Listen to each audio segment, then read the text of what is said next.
Good evening and welcome to the Echo Learning the X, Y, and Z of Three-Dimensional Echocardiography, a webinar jointly organized by the Philippine Society of Echocardiography and Siemens Healthineers. My name is Jaira Brianas from the communications team of Siemens Healthineers Philippines. On behalf of Siemens Healthineers, we would like to thank PSE for this opportunity to your partner for this webinar. First of all, we would also like to mention that this webinar is being recorded for documentation purpose. We may also take a few photos while the session is ongoing, similarly for documentation purposes as well. Before we begin, allow us to share with you a few house rules. If you are having trouble with the audio, kindly restart WebEx by signing in again. To guide you in using WebEx, in the bottom of your screen, you will find the mute, camera, and chat buttons. Just hover over the bottom of your screen and these functionalities will appear. Also, while the lecture is ongoing, we would like to request everyone to put your microphones on mute. We would also like to remind everyone to refrain from chatting with other participants during the session. You can message the host by selecting Chat with Host should you need any assistance. At the end of the lecture, we will also have the Q&A portion. However, while the lecture is ongoing, you may ask a question, but please use the chat function to do so. The webinar's moderator will read your question during the Q&A portion. And now, I would like to ask everyone to remain silent for a few minutes for the invocation.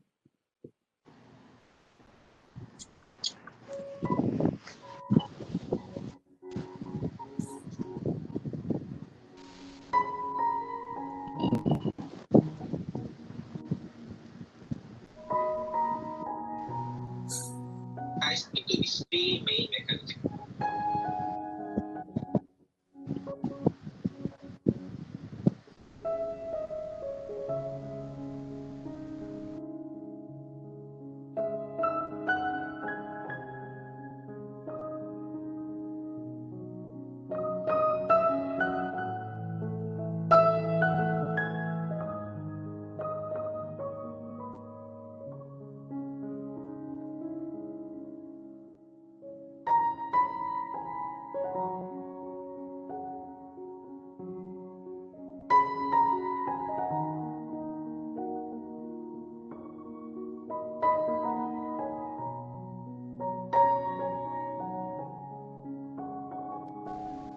Venous thrombotic event.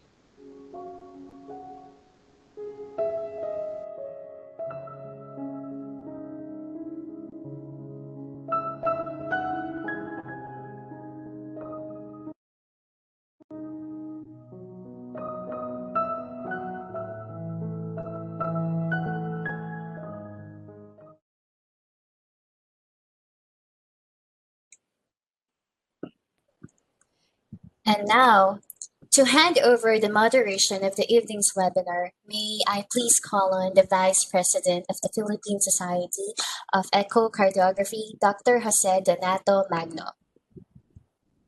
Thank you very much, Jaire. Good evening, everybody, and welcome to this fantastic night of learning and sharing.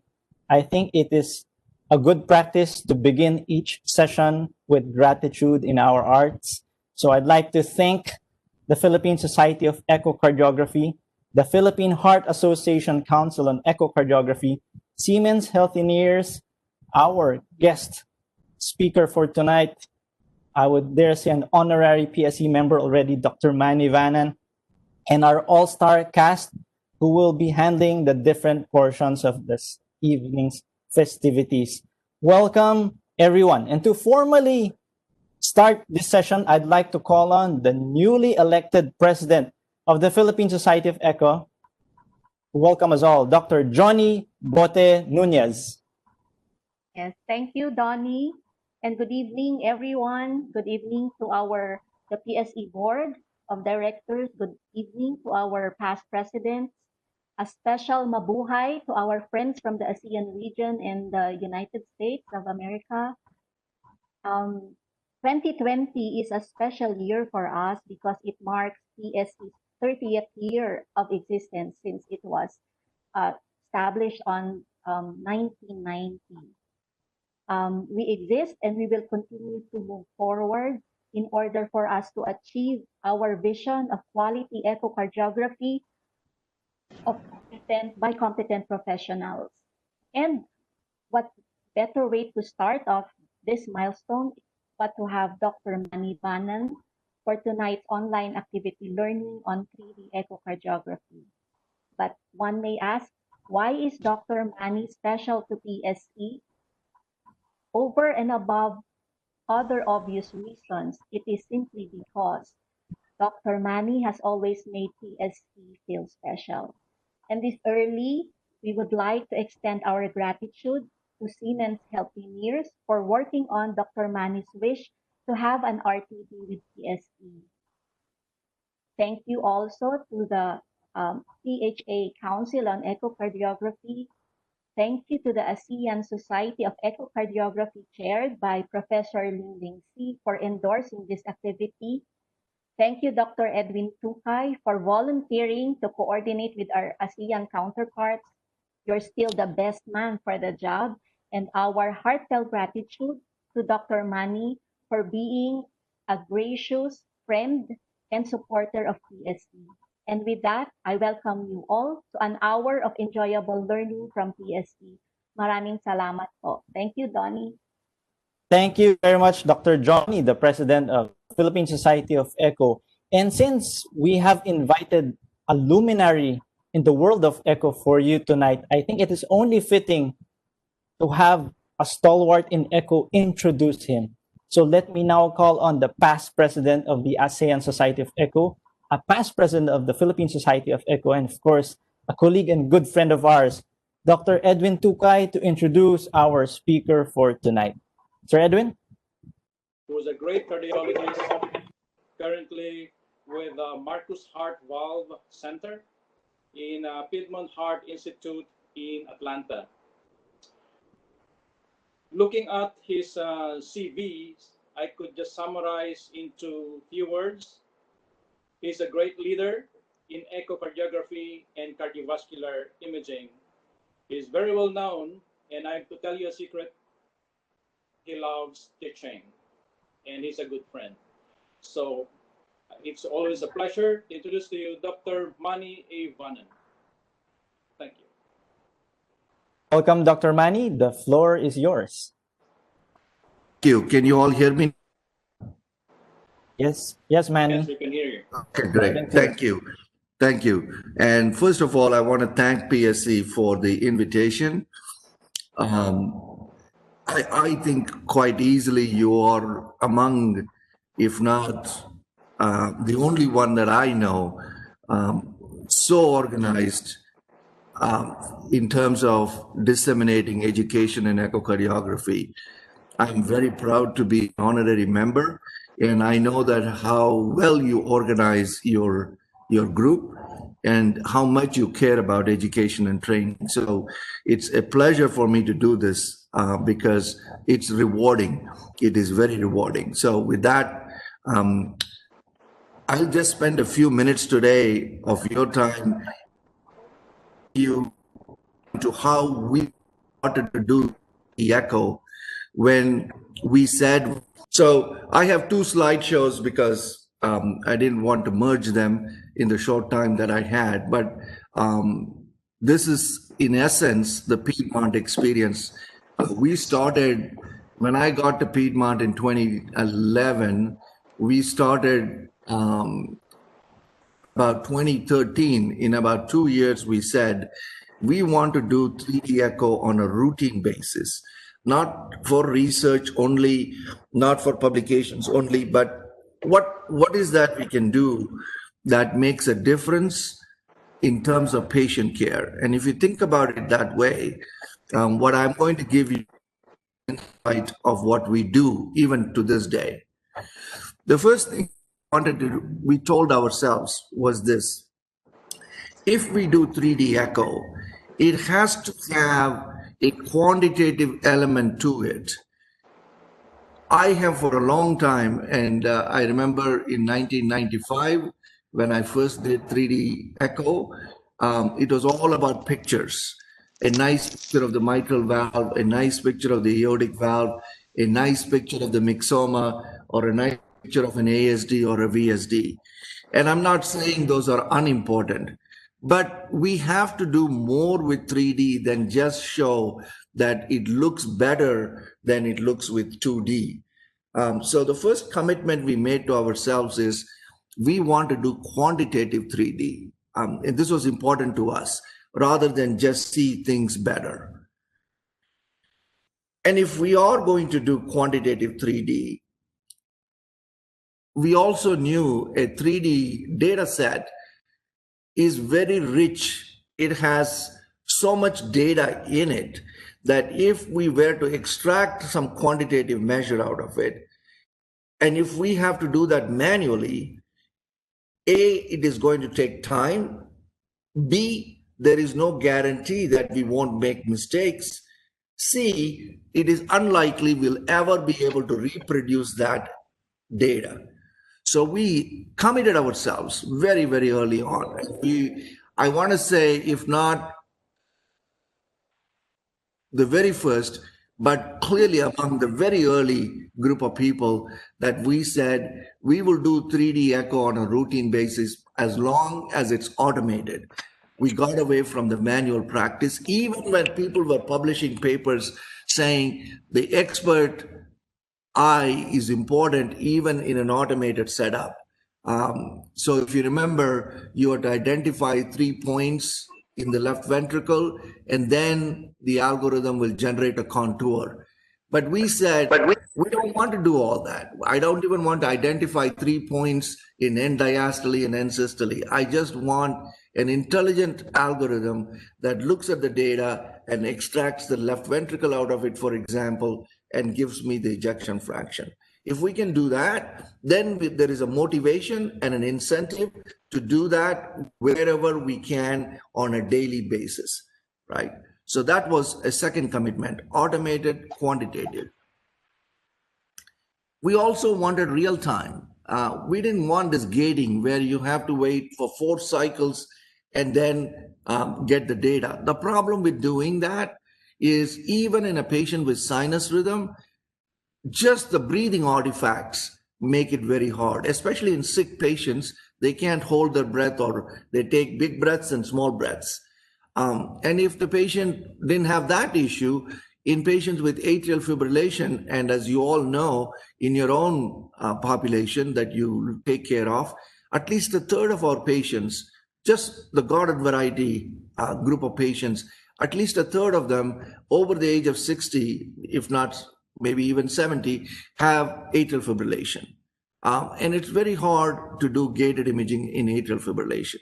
So we wanted real-time, automated, quantitative, so that we don't have to worry about the cardiac rhythm also.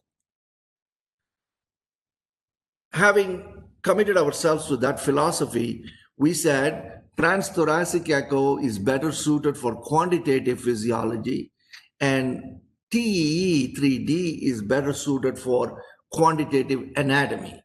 Anatomy is a lot more difficult to tease out in transthoracic echo. It's much easier with TEE. So this is how we thought about our 3D in terms of daily practice. The very first thing we did was LV ejection fraction. And the reason we did LV ejection fraction was 2 reasons. Transthoracically, it is by far the most easily obtainable volume, by far. Apical 4-chamber view is by far in 2D the most easiest view when it's available even to a beginner. And therefore, it translates the same advantage in volume imaging. So we said we want to do LV ejection fraction. The second reason being, when we started this, the body of evidence for LV ejection fraction was the strongest among all the 3D applications. By then, we had accumulated enough evidence to say, wherever possible, 3D LV ejection fraction is better than 2D LV ejection fraction. I don't think there was any arguments by anybody that. The question was how feasible it is rather than whether or not it was necessary.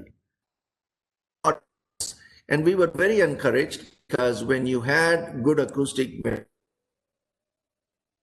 get volume rates up to 30 volumes per second. That is very extraordinary. That is real-time volumes. This is not stitched or gated. So think about this. You could do this for one cardiac cycle. You could do this for 2, 3, 4, 5, 10, 15, 20. How many hours? And it'll only take you a few seconds to acquire the data. So the ease of acquisition, in addition to the quality of acquisition, became a practical thing for us. So LV was our first target. And applying the automated algorithm, we were able to compute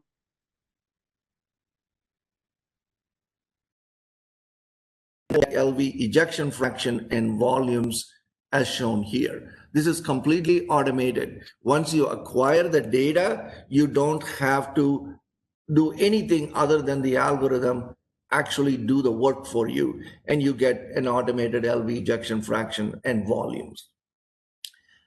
If you have about 20 volumes per second, this exercise takes about 15 seconds.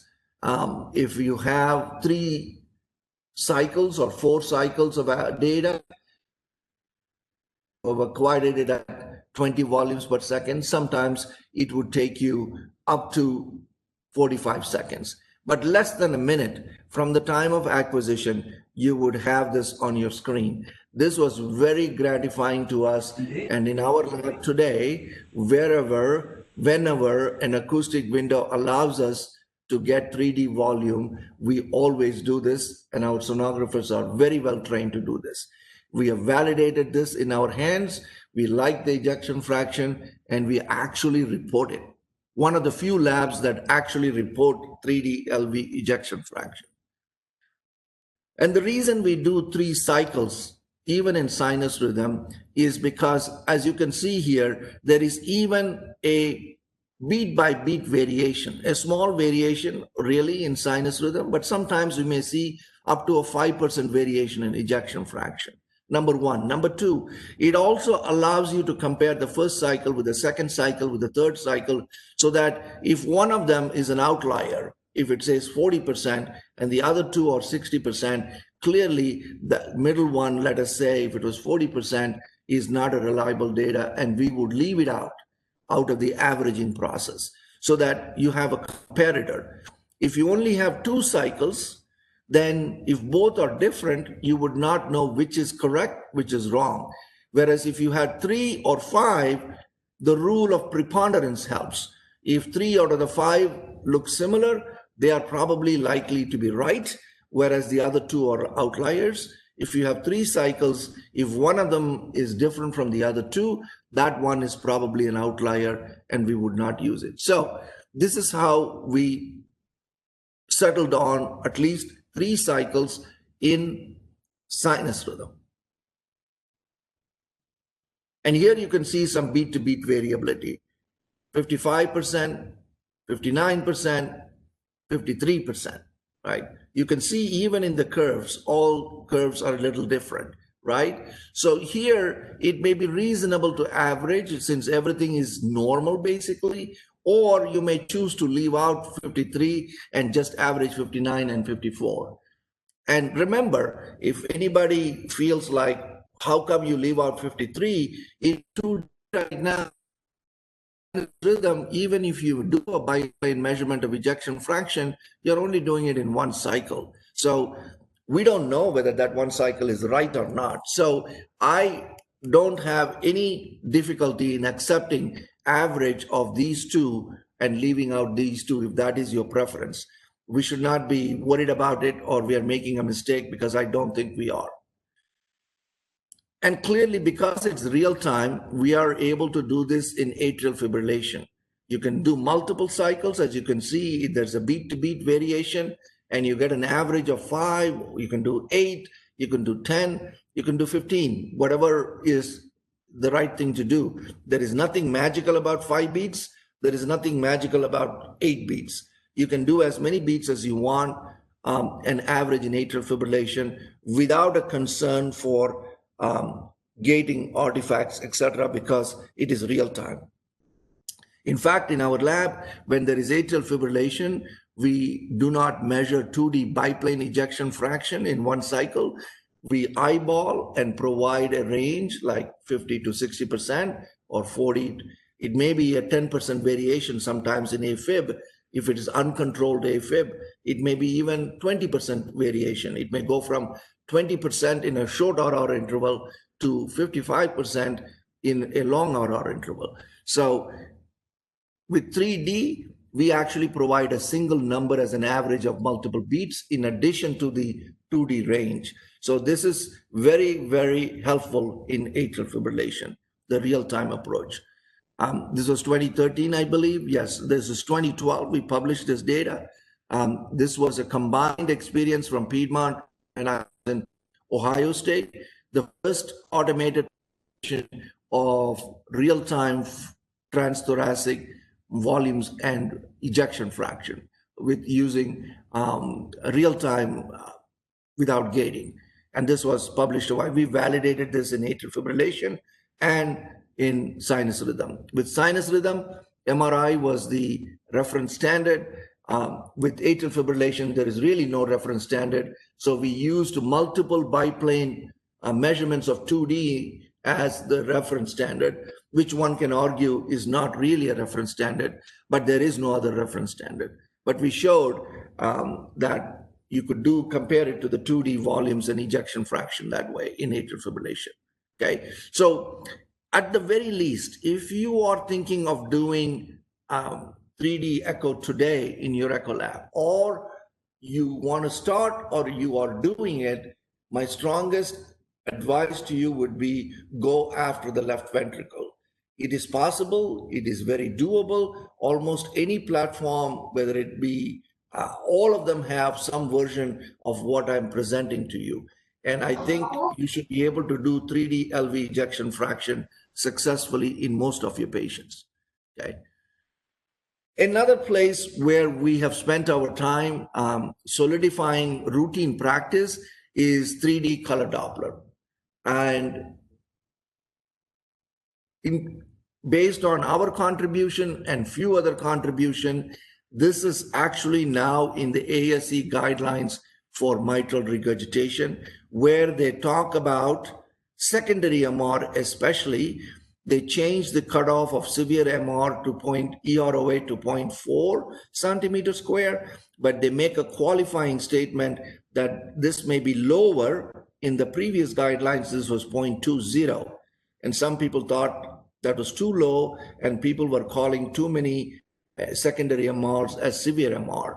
So for sake of keeping it uniform, they made the cutoff 0.40 both for primary and secondary, which I think is a mistake.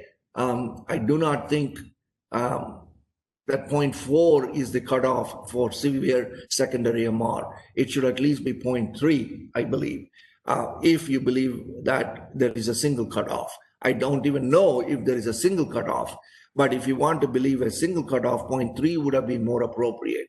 But they did make a comment here that if you use 0.40, the cutoff may be really lower, especially when the PISA is elliptical. And this is an important statement to remember. In heart failure MR, when there is LV dysfunction, secondary MR, almost all PISAs are either elliptical or irregular. They are not a hemisphere, over 90% of them. So this exception is really not an exception. It is the rule almost in secondary MR. So if we accept that, the recommendation is to measure EROA by 3D echo. That is in the guidelines right here. You can see measure here. So 3D PISA EROA in MR is actually in the ASE recommendation.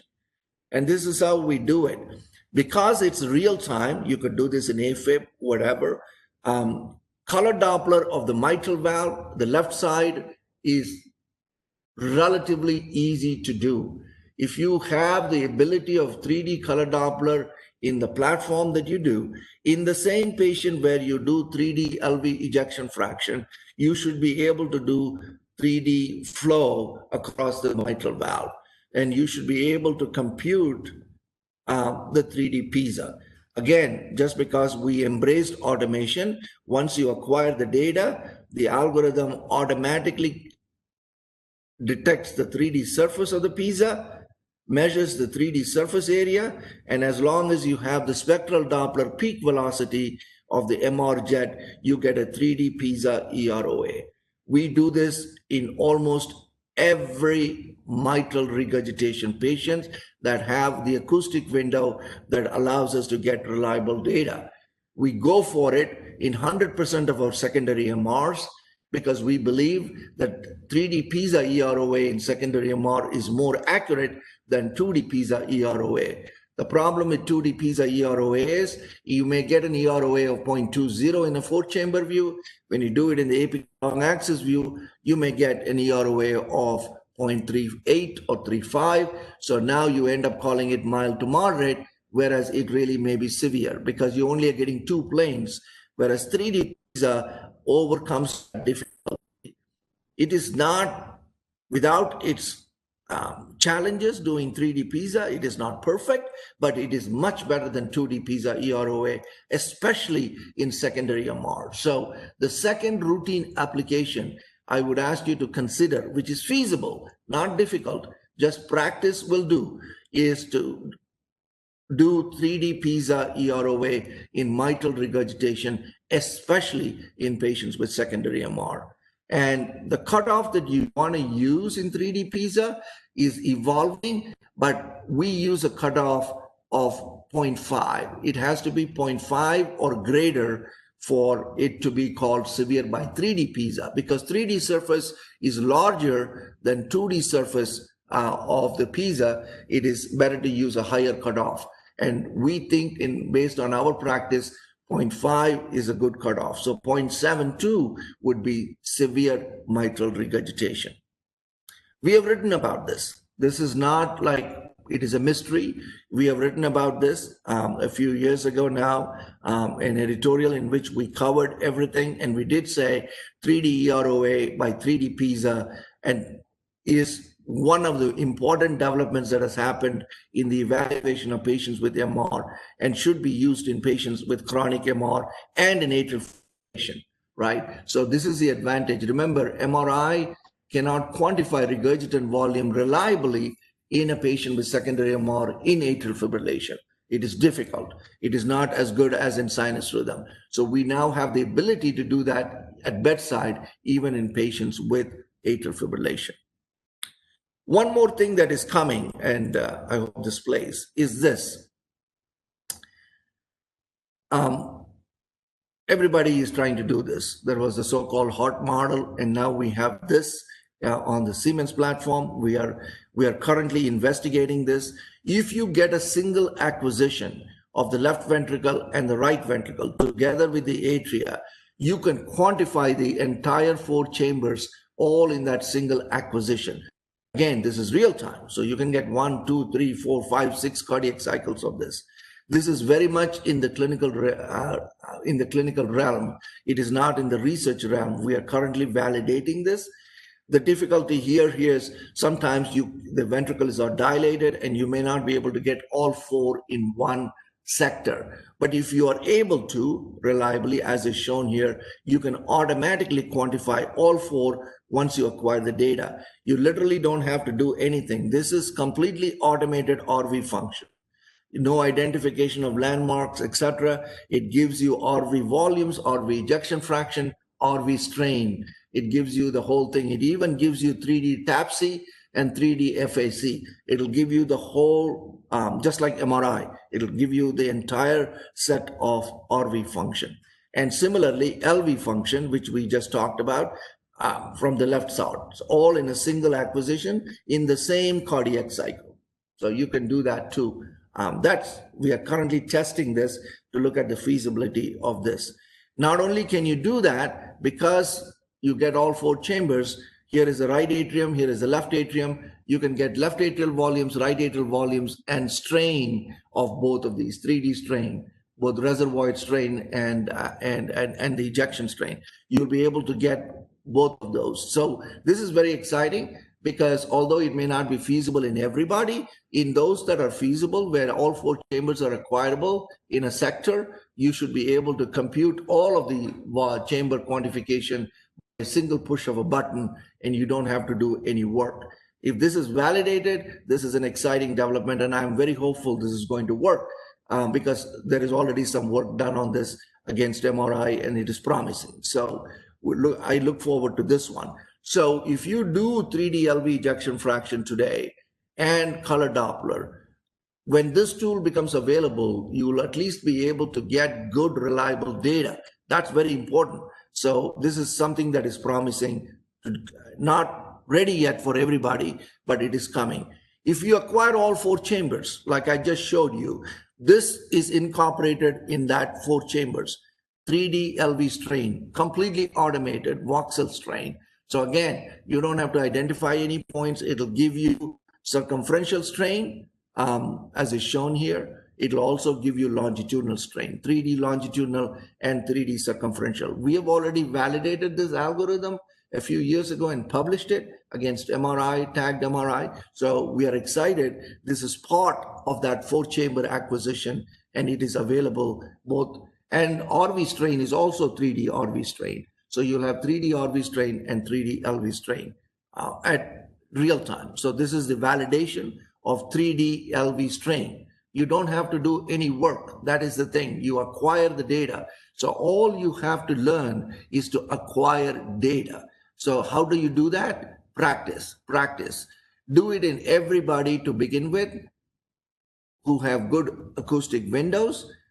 Then you can choose your patients in whom you want to do. If you only do it in the patients you want to do and you're not good at acquisition, you will never believe that data. So for beginners, don't make the mistake of only selecting heart failure patients or valve patients, etc. Do it even in normals because you know it's a normal. And if the numbers come out normal, you become a believer. And once you become a believer, you can carefully choose which population you want to do. And if you do acquire the data, you can get strain, you can get volumes, you can get ejection fraction on all 4 chambers. Another important, exciting aspect of this is not only will you get GLS and GCS and ejection fraction, you will also get shear strains. You know what is this is interesting because this is circumferential radial and circumferential longitudinal. Without getting too deep into it, circumferential longitudinal is nothing but torsion. So you will actually, without doing any extra work, get LV torsion. And on a separate talk one day, I hope to explain why this is by far the most physiological measure of myocardial mechanics in the left ventricle. This one and this one. This is a thickening strain. This is the torsion strain. And between these two, they account for 40% of the myocardial thickening that creates your 60% ejection fraction. One day we will get into that, but it is automatically available once you acquire the data. And an important thing to understand before you go ahead and start doing this is whom do you do transthoracic 3D? Look at the windows. If you're a beginner, this is the window you want to do. If you've been doing 3D for a while and you want to challenge yourself, this is what I would call a modest acoustic window, right? It's a little more difficult as when the apex is not at 11 to 12 and it's somewhere here or here, it's very difficult. Getting this orientation is right. This would be a window you don't want to begin to do 3D because you will be disappointed. The numbers would make no sense. And frankly, a contrast and 2D ejection fraction here is better than doing 3D LV ejection fraction. So these are the 2 windows. For beginners, spend 50 patients with this window before you challenge yourself with this. And that is very important in picking the windows because you can see the results. When you do 3D here, it is pristine. Not bad in the modest acoustic window. But look at the dropouts that occur with this window. You don't want to be measuring 3D LV ejection fraction, especially if you're a beginner over here, because you will never believe the data. Whereas these two are going to be far more reliable. So no shame in accepting there are patients in whom 3D is not possible. Just do a good contrast injection and measure ejection fraction in 2D. It's as good. 2D ejection fraction is not a complete waste, right? Wherever possible, we want to do 3D. Similarly with RV, people talk about 3D RV function all the time. It is much more challenging than LV, much more challenging. Nobody talks about that. You want an RV like this if you want reliable numbers of RV acquisition. And this is not bad, but this is impossible. Even in a dilated RV, you can acquire good data, but you may not be able to get this quality in more than 50% of the patients for the RV. In our hands, we probably will get this in 50% of the patients, right? So RV is a little more challenging. Don't be too disappointed if you can't get RV, right? But if you have all 4 chambers, you can also use that 4-chamber volume acquisition to get your entire 4 chambers. But when an RV is dilated, it becomes more difficult. If you're interested in RV volumes and ejection fraction, these are the 2 windows you want to start with. Abnormal RV, but not dilated. When the RV becomes dilated, you can do 3D if it allows you to, but it's a lot more challenging, and don't be disappointed, okay? We won't get into data because we are not there. It is in the recommendations. Another place, if you do color Doppler on a routine basis, is feasible. It's very simple to do, is tricuspid regurgitation. As we intervene more on TR, we are beginning to realize 2D PISA EROA in tricuspid regurgitation is even more imperfect than 2D PISA EROA for secondary MR. So 3D PISA EROA of tricuspid regurgitation, which is relatively easy to get compared to RV volumes, is a good one to go after if you're interested in 3D transthoracic echo. PISA EROA of tricuspid regurgitation is very feasible, okay? So if you want the hard question answered, what if I start doing what you asked me to do, Dr. Vannan? What will happen? In what percentage of patients am I going to be successful? If you have all the tools in your platform, and if you go after 3D LV ejection fraction and color Doppler of MR and TR to do 3D PISA EROA, you will easily do this in 75% of the patients, which is far better than 0%. Maybe up to 80% if you challenge yourself a little bit more after learning the tools. In 20% of the patients, it is better not to do 3D because it'll be inaccurate because of the acoustic windows. And it's simply not possible. But this is a fantastic success rate. If you're able to do this in 3/4 of your patients, what I've shown you is just what we do every day in our practice. It's not something I'm showing you for publications. This is going to happen. And the only new thing you may want to learn is how to acquire all 4 chambers in a sector if it is possible, because then you'll be able to quantify all 4 without having to separately quantify LV ejection fraction. For color Doppler, you still will have to acquire it separately, because if you have all 4 chambers in a sector, your volume rates with color will not be that great. So you may have to do MR and TR acquisition of color Doppler separately for PISA EROA. But this, in essence, is what I think is feasible today on a routine basis. That is transthoracic echo, okay?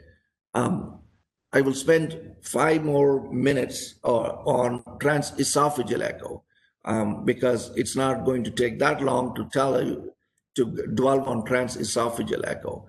So if you ask me, where should we do transesophageal 3D for quantification? Remember, I'm emphasizing quantification.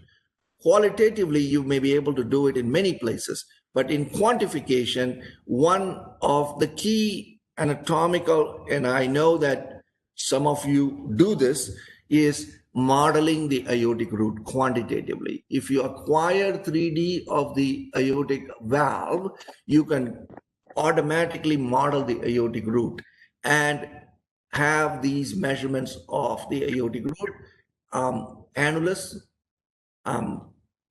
diameters, minimum, maximum, perimeter, area, etc. It is an extraordinarily useful tool to size the prosthesis during TAVR or TAVI. When contrast CT cannot be done, this is very, very useful. We do what? About 10 TAVIs a week, maybe 12. And out of which there's at least 2 patients who cannot have contrast CT, and we rely on this. The data is very good, and it is very simple data to acquire the aortic valve on 3D echo. And I know that some of you are doing this, and I hope you continue to do this. This has become almost a routine application for us. And I know it is a routine application in most labs that are doing 3D TE for quantitative anatomy.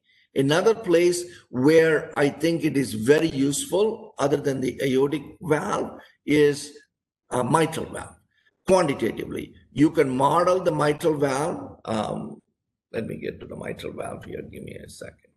You can, just like the aortic valve, you can model the mitral valve, and from that you can get quantitative anatomy. Somebody asked me yesterday about what the surgeons expect. So if you have a patient with a P2 prolapse, and in your center, if surgical repair is what is most commonly done, not yet MitraClip and other things, then you can provide some very useful data to your surgeon for a mitral valve repair in a patient with P2 prolapse. The most important information you want to provide to your surgeon who's doing a mitral repair in a patient with a degenerative mitral regurgitation is what size of ring would be most appropriate after they've done the leaflet repair, chordal transfer, or implant, whatever else the surgeon thinks is appropriate. Every surgeon then stabilizes the annulus with a ring. So, and they usually size the ring using a sizer, and you can provide a guide to the surgeon as to what ring size would be appropriate after the repair is done. And the best way to predict a ring size is to measure the 3D circumference of the mitral annulus, this entire circumference. So this number, total annular perimeter, is 125, right? Anything over 95 is generally a dilated annulus. So this is a good way to predict the ring size, at least based on the data that we have developed and the people in Toronto have validated this. Another good way of predicting the ring size is intertrigonal space, right? The space between where the aorta inserts into the fibrous ring of the mitral annulus is the intertrigonal distance. This intertrigonal distance is what the surgeon commonly uses for sizing the ring. They use a sizer and they actually measure this distance, which you can provide before the repair is done. By never tell the surgeon that this is the ring size, but say this may be the right ring size, because they never like to be told what to do. But you can provide them a guide, right? Those two are by far the most important measurements that you can make. There is another measurement that is important, and that is the measurement of the P2 height, right? And I'm going to show you a picture of that here. The height of this P2. So let us say this is a P2 prolapse, or here is a P2 prolapse. You measure the distance from the annulus to the tip of the P2. This is called P2 height. This is called P2 height.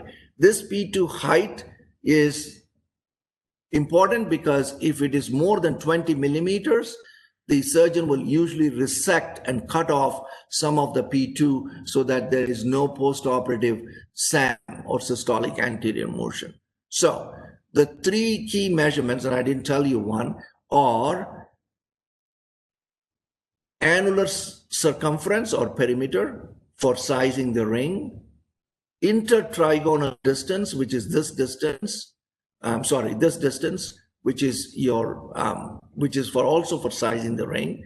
Then A2 height from the annulus to the tip of the A2 scallop in the middle of the anterior leaflet. That is another way to size the ring. 1, 2, and 3. These are the three numbers. They're usually within 5 millimeters of each other, and you can tell, and the surgeon can then look up a table based on that number and the type of ring they want to use and select the ring size. So that is number one. Number two, you want to provide the height of the P2 to the surgeon, because if it is more than 20 millimeters, the surgeon will resect it. You really don't need anything else in the mitral valve. So if you are doing 3D TEE today, quantitatively, to make a difference in a routine practice, I would say get 3D of the aortic valve and model the aortic root and measure the aortic annulus. That is a very powerful application. Whether or not your center is doing TAVI, practice it, because one day you will be involved in TAVI procedures. The second powerful application is mitral valve. Get 3D of the mitral valve, not only for visual interpretation of the anatomy, but measurable anatomy of intertrigonal space, annular perimeter, A2 height, and P2 height in a patient with degenerative MR. These are what we do on a routine basis daily. There are other applications of 3D TEE, but those are more on the research frontier and not for prime time yet. So I've given you an insight of what we do for 3D TTE and TEE on a routine basis for our patients. Thank you. All right. Excellent talk, Dr. Manny, as always. And now we will call on a past president of the Philippine Society of Echo to officially facilitate our open forum, Dr. Joyce Humangit. Dr. Joyce? Thank you very much, Donnie. Thank you, Manny, for that lecture. So I think I have one from Prasant. He was asking us, Manny, can you do a step-by-step approach for doing 3D EROA measurement? Yes. So if you acquire, 4-chamber is always a good orientation. It's easier to do a color Doppler of the mitral regurgitation in the 4-chamber. You don't have to have the entire left ventricle B mode. So you can narrow the B mode sector if necessary to increase the volume rates. And then you get a color Doppler. It's a matter of just getting a good color Doppler. That's all it is across the mitral valve. And then all we do after that is just say 3D easy pizza, and the algorithm does the surface. As soon as you have the 3D surface area, if you also have already acquired the MR spectral Doppler and measured the peak velocity, it'll automatically give you the EROA. So it is not like there are too many steps involved. It's a matter of good data acquisition. If you can't get it in the 4-chamber, it's okay to get it in 2-chamber. It is okay, orientation, or in the apical long axis. So any of those orientations are okay in terms of data acquisition. So all the steps are in the data acquisition. Beyond data acquisition, there is not really much involved. I guess the bottom line is you have to have a very good window or good image before we could get those proper measurements. Right, you're right. But for color Doppler, even if the B mode doesn't look good, the ventricle at the back, it doesn't matter as long as you have good color Doppler. For LV B mode ejection fraction, you need to have a good window. Agreed, totally. But for color Doppler, as long as you got a good volume color Doppler across the mitral valve, even if the leaflets and the chambers are not that great looking, it is okay. It is okay. Okay. Thank you, Manny. You were saying a while ago that during your early experiences regarding 3D echo, you need to get 3 beats at least so that you could compare and get an average maybe. But haven't we had the single beat echo that was launched by Siemens also? It's an unfortunate term. Yeah, it's an unfortunate term. They were always more than 1 beat. I don't know what they were trying to do was to differentiate from gated imaging. So somebody came up with this term single beat, which is a misnomer really, because yes, it is single beat, but that doesn't mean we are only restricting our acquisition to a single beat. You can do one cycle and do ejection fraction. I just don't recommend it. I mean, even today we do 3 cycles, not just in early practice, because you can never rely on one acquisition or one cycle, right? If you do only one cycle, and if how do you know that number is right or wrong? You don't know. There is no frame of reference. So we do 3 cycles. Each cycle is complete. So each cycle is single beat, if you will. So we have 3 single beat data consecutive, and we compare the 3. If 3 are similar, then the average will make sense. If one is dissimilar, then your average of 3 is probably wrong. You should eliminate that outlier and average the other 2. So that is what we do. Right. Okay. Thank you, Manny. For the audience, you could actually type in your questions so that we could relay it to Dr. Vannan so that he could answer them. While I'm waiting for the questions, Manny, Professor Bijoy Canderia had actually lectured to us for the last consecutive 2 weeks regarding echo and COVID-19. And he was like mentioning that the in thing right now is RVGLS because in COVID-19 patients, the RV global longitudinal strain is greatly affected and has good prognostic value for those patients with COVID-19. Can I have your comment on that? Unfortunately, COVID has created a COVID frenzy of publications. If you think about it, why would RV not be a prognostic factor in any myocarditis? Forget Yes. COVID, right? In any myocarditis.